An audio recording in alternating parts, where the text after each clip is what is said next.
सभी चिकित्सक गणों को नमस्कार। मैं अखिलेश नारायण सिंह, नारायण हर्बल स्पेशलिस्ट का डायरेक्टर। हम लोग nano technology of electro homoeopathy medical research studies में diagnosis and electro homoeopathy treatment को पढ़ रहे हैं। इसमें हम 125 डिजीज़ के उसके कंसेप्ट क्या होते हैं, उसके प्रोटोकॉल्स क्या होंगे, उसकी 38 रेमेडीज़ में से कौन सी मेडिसिन होगी, इसके अलावा में कौन से डाइल्यूशन होगी और उसकी डोजोलॉजी क्या होनी चाहिए, इस पे विशेष रूप से बात कर रहे हैं। लोगों का कहना है कि हम डायग्नोसिस कैसे करें, ख़ास तौर पे तब जब पहली बार पेशेंट हमारे पास पहुंचता है। तो इसकी एक रोग निदान की एक प्रक्रिया है। इस प्रक्रिया को हमें फुलफ़िल करना होगा। फुलफ़िल इसलिए बोलूँगा क्योंकि अगर हम इसको फुलफ़िल नहीं करते हैं तो इसको अलग अलग चरणों में इसका प्रोसेस होता है। क्या है, सभी चीज़ों का नोट्स अलग अलग जगह पे बना के रखा है। कुछ मोबाइल में है, कुछ नोट्स बुक में है, कुछ अलग से टाइपिंग करके प्रिंट करके बुक रखे हैं। तो इन्हीं सभी तथ्यों को लेकर के हम अपने अलग अलग क्लासेस के माध्यम से मैं अखिलेश नारायण सिंह अक्सर चर्चा का विषय बना रहता हूँ, क्योंकि चिकित्सकों को मार्गदर्शन चाहिए। मार्गदर्शन अगर सही होगा तो वो रिजल्ट्स भी सही अचीव कर पाएंगे। रोग का अगर कोई रोगी आपके पास पहुंचता है और बोलता है कि सर मेरे को फला डिजीज़ है, तो अच्छी बात है। लेकिन अगर वो बोलता नहीं है, कुछ भी आता है आपके पास और आपको सबसे पहले उसकी हिस्ट्री जाननी है।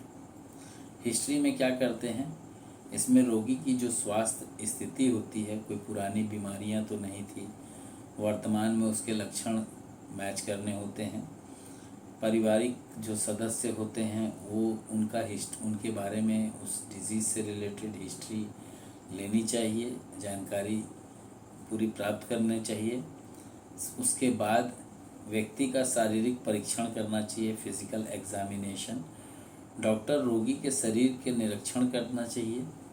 डॉक्टर जो है वो रोगी के शरीर का निरीक्षण करना चाहिए, परीक्षण करे, पॉपुलेशन देखे, स्पर्श करके पल्स को, क्योंकि ये उल्टा हाथ पल्स अलग अलग चीज़ों को दर्शाता है, सीधा हाथ पल्स अलग अलग चीज़ों को दर्शाता है। आगे हम इस चीज़ों को विस्तार से समझेंगे। बट हम डायग्नोसिस कैसे करें। एक पेशेंट आता है तो उसका हम सबसे पहले हम पेशेंट की हिस्ट्री जानते हैं, क्या किस बीमारी से ग्रसित है या उसका कोई हिस्ट्री तो नहीं है। सर्दी खांसी बुखार तो सभी को होता है। अब कोई बोले कि भाई 4 साल पहले मुझे कोरोना हो गया था, तो वो उसकी कोई मेडिकल हिस्ट्री तो वो बताएगा अपना, हाँ कि मुझे फला हुआ था, तो उसके रिगार्डिंग आप देख सकते हैं उस डिज़ीज़ को। फिज़िकल एग्ज़ामिनेशन करते हैं। फिज़िकल एग्ज़ामिनेशन करते हैं ताकि लक्षणों के आधार पर उसकी सही जानकारी चिकित्सक प्राप्त कर सके। तीसरा आता है लेबोरेटरी टेस्टिंग रिपोर्ट्स, जिसको हम लोग प्रयोगशाला परीक्षण कहते हैं। जो कोई पेशेंट आता है, डिजीज़ हमें फाइंड करना होता है, तो हम सबसे पहले चिकित्सकगण सीबीसी बिल्कुल लिखते हैं हर व्यक्ति को। और जब हमारे पास सीबीसी की रिपोर्ट आ जाती है,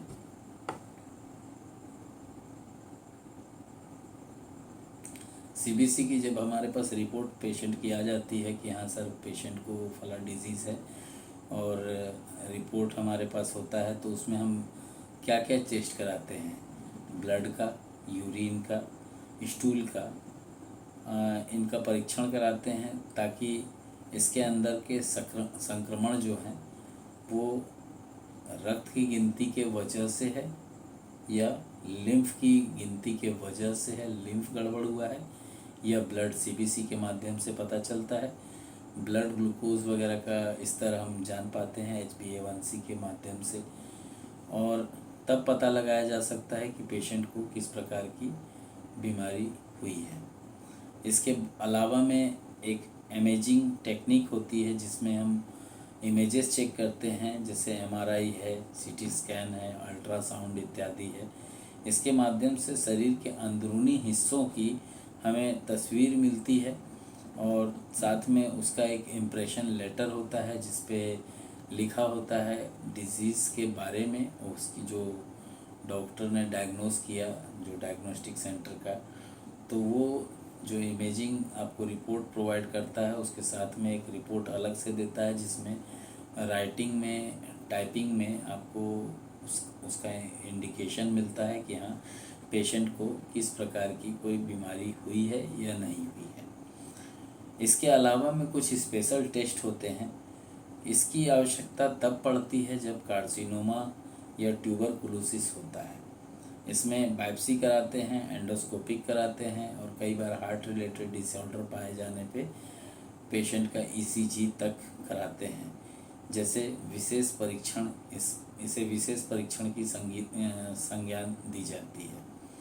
इसके बाद आता है एनालिसिस और तब डायग्नोसिस। पहले हम इन सभी चीज़ों को लेकर के विश्लेषण करते हैं और सभी एक चित्र जानकारी और परीक्षण जो परिणाम मिले हमें उनका विश्लेषण करके डॉक्टर जो होते हैं, चाहे वो इलेक्ट्रोहोमोपैथी चिकित्सक हो या अन्य सिस्टम ऑफ मेडिसिन का कोई चिकित्सक हो, तो इसके द्वारा हमें सटीक निदान करने में सहायता मिलती है और तब हम इसका ट्रीटमेंट का प्लान तैयार करते हैं कि व्यक्ति का जो रोग हमें उपयुक्त मिला है, जो भी रोग हमें प्राप्त हुआ है कि ये डिजीज़ का रिपोर्ट के रिगार्डिंग हुआ, उसका निदान के आधार पर हम उपयुक्त उपचार की एक योजना बनाते हैं जिसको हम अपने लेटर हेड के ऊपर लिखते हैं। लेटर हेड पे लिखते क्या है, पेशेंट का नाम लिखते हैं, कंप्लेंट क्या दिया उसको लिखते हैं। अगर 4-5 टाइप की कंप्लेंट है तो सभी कंप्लेंट को लिखना है। इसके बाद आपको एग्ज़ामिनेशन में जैसे बीपी लिए, पल्स लिए, अगर लग रहा है कोई हाई बीपी या लो बीपी से रिलेटेड है तो उसके दोनों हाथ का पल्स लीजिए, क्योंकि कई बार डिफरेंस आता है दोनों हाथ के पल्स में और इससे सहायता भी मिलती है अगर दोनों हाथ का पल्स अलग अलग जा रहा है तो। इसके अलावा में जब हम किसी पेशेंट का ट्रीटमेंट चालू करते हैं तो उसमें हम दवाइयों का जो कॉम्बिनेशन होता है उसको लिखते हैं, या अगर सेटल्ड मेडिसिन है, जैसे हम भी सेटल्ड मेडिसिन बनाते हैं, लगभग 523 प्रोडक्ट्स जनरेट करते हैं। और अगर इससे रिलेटेड जो दवाइयाँ हैं या कोई लगता है कि नहीं कोई कॉम्प्रेस लगाने की आवश्यकता है या कोई स्प्रे लगाने की आवश्यकता है तो उसको देते हैं। साथ में व्यक्ति की जीवन शैली जो होता है उसमें उसको बताया जाता है कि हाँ सर ये प्रॉब्लम आपको इसलिए हुई क्योंकि आप इस प्रकार की जो एक्टिविटी है या फूड्स सप्लीमेंट्स जो लेना चाहिए था वो आपने नहीं लिया, इसलिए इस प्रकार की डिजीज़ हुई है। और अपनी जीवन शैली में अगर आप बदलाव लाते हैं तो आने वाले फ्यूचर में आपको इससे रिलेटेड कोई डिजीज़ नहीं होगी। तो इस तरीके से ये एक डायग्नोसिस करने का एक प्रोसेस बनाया है। इस तरीके से सभी डिजीज़ को हम अलग अलग वे में डाइवर्शन करते हुए इसके ऊपर विस्तार से लगभग 10 मिनट मिनिमम की वीडियो बनेगी। 10 मिनट से कम की वीडियो पॉसिबल नहीं है। और अगर चिकित्सकगण चाहते हैं कि इस कोर्स को, जिसको nano technology of इलेक्ट्रोहोमोपैथी medical research studies नाम दिया गया है, ये सेकंड बैच है। फर्स्ट बैच में लगभग 136 डॉक्टरों ने, भारत के 136 डॉक्टरों ने अपनी भागीदारी दिखाई थी। बांग्लादेश से भी कुछ डॉक्टर थे, जापान से भी कुछ डॉक्टर थे, कुछ बाहर मतलब आउट ऑफ एशिया बोलना चाहिए के डॉक्टर थे। और इस प्रोग्राम को अटेंड किया उन्होंने, क्लास को भी अटेंड किया। लगभग इसमें नाम तो नहीं लेना चाहिए लेकिन मध्य प्रदेश से भी डॉक्टर थे, मनीष पाटीदार भी थे, प्रशांत विश्वास थे, बिरला जी थे, इस तरीके से अकबर खान थे। इस तरीके से बहुत सारे डॉक्टरों ने इस कोर्स को किया। कोर्स को कंप्लीट करने के बाद इसका नेशनल कॉन्वोकेशन प्रोग्राम भिलाई में रखा गया था 6 नवंबर को, और 6 नवंबर को ही हमने NH diabetic to cure special drop launch किया था। तो ये लॉन्चिंग तो एक बहाना होता है कि कोई ऐसी जगह हो जहाँ किसी ओकेशन पे हम इस टाइप का कोई चीज़ उपचार को वहाँ सुचारू रूप से चिकित्सकों के बीच में सस्ते दरों पे ला सकें। और जब सस्ते दरों पे मिलता है तो चिकित्सक गण उसका सही उपयोग करते हुए चिकित्सक अन्य जो रोगी होते हैं उनको उससे ट्रीट करते हैं और उसका जो रिज़ल्ट होता है वो एक दूसरे से शेयर करते हैं। तो इसी संबंध में जब नारायण हर्बल स्पाइसरिक अनुसंधान केंद्र के द्वारा nano technology of इलेक्ट्रोहोमोपैथी medical research studies की सेकंड बैच 14 तारीख से सुचारू रूप से चालू हो जाएगी। हालांकि क्लासेस मैं आज से डालना चालू कर चुका हूं 2 दिन पहले से। जैसे अभी बच्चों के डिजीज़ के बारे में क्लासेस चल रही है। ये चिकित्सक का कहनाम है कि सर आप जो 38D3 बेस बनाते हैं उस 38D3 बेस को हम 1 to 10 कैसे यूज़ करें। तो मैं इसके लिए मैं आप सभी से कहूँगा कि मेरा एक पुराना चैनल था, मैंने उसे दोबारा से एक्टिवेट किया है। नारायण हर्बल स्पाइसरिक न्यूट्रिशन ये यूट्यूब का चैनल है। इसके ऊपर आप सब्सक्राइब कर लीजिए, क्योंकि आने वाले दिनों में 125 वीडियो और बहुत सारे ऐसे तथ्य जो आप ना मिले हों, क्योंकि मेरे पढ़ाने का तरीका 1 to 10 में है, छुपा हुआ है।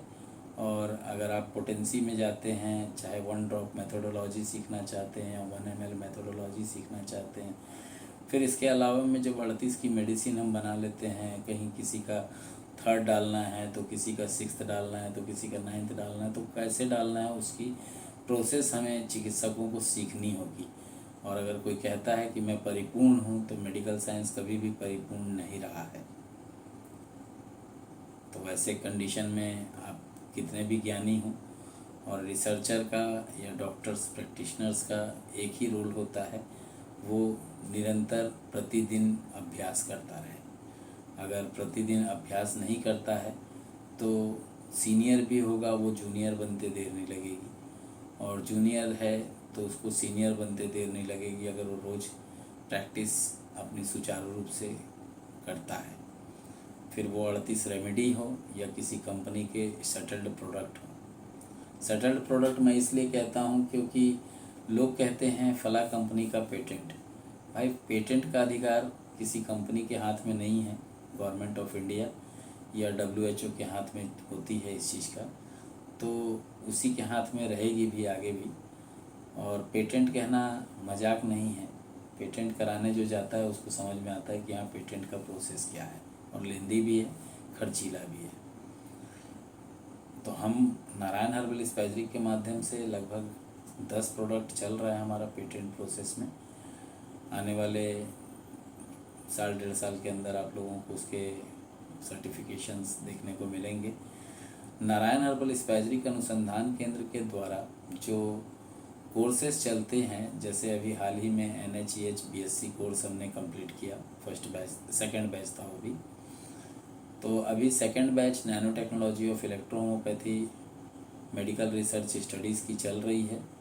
इसमें 2 क्राइटेरिया में फ़ीस की रिगार्डिंग है।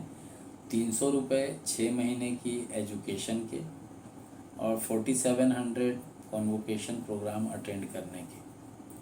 अगर कोई चिकित्सक कहता है कि सर सर्टिफिकेशन प्रोग्राम है, अगर मैं कॉन्वोकेशन प्रोग्राम में नहीं अटेंड कर पाता हूँ तो क्या, तो वैसी सूरत में उस चिकित्सक को 2000 रुपये देना होगा।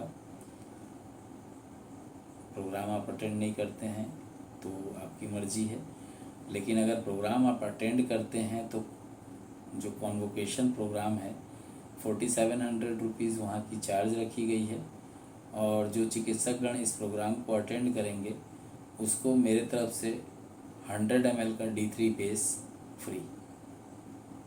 सही सुने हैं आप, 100 ml का D3 बेस बिल्कुल फ्री। आप आइए, प्रोग्राम अटेंड कीजिए, अपने सर्टिफिकेट लीजिए, कुछ अगर आपका अनुभव है या कोई डाउट है तो वहाँ क्लियर कीजिए, और फिर अपने अपने घर को अपने अपने सेंटर्स के संचालन के लिए अपने अपने नगर को प्रस्थान कर सकते हैं। तो ये क्लासेस सुचारू रूप से इसलिए जारी रखी गई है कि जो चिकित्सकगण D3 बेस लेकर के प्रैक्टिस करते हैं, कई ऐसे हैं जो पोटेंसी के धोखे में अपने 1:9 के मूल सिद्धांत को छोड़ करके किसी अन्य सिद्धांत में घुसते हैं, तो उनको एक मोटिवेशन मिले और 1-10 पे ही वो काम करें। किसी भी प्रकार से न तो बैक पोटेंसी की आवश्यकता है, न किसी पोटेंसी की आवश्यकता है। अगर आपके पास D3 बेस है तो 1:9 के रिगार्डिंग विदाउट स्ट्रोक 1-10 डाइल्यूशन बना करके आप प्रैक्टिस कर सकते हैं। कैसे कर सकते हैं यही हम सिखा रहे हैं। अगर आपको लगता है मुझे सीखना चाहिए तो एक गूगल पे नंबर बता रहा हूँ, 9407761264। ये गूगल पे का नंबर है।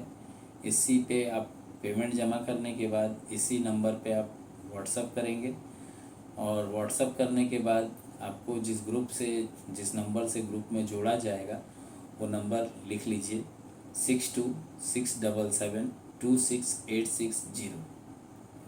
एक बार और सुन लीजिए 6267726860।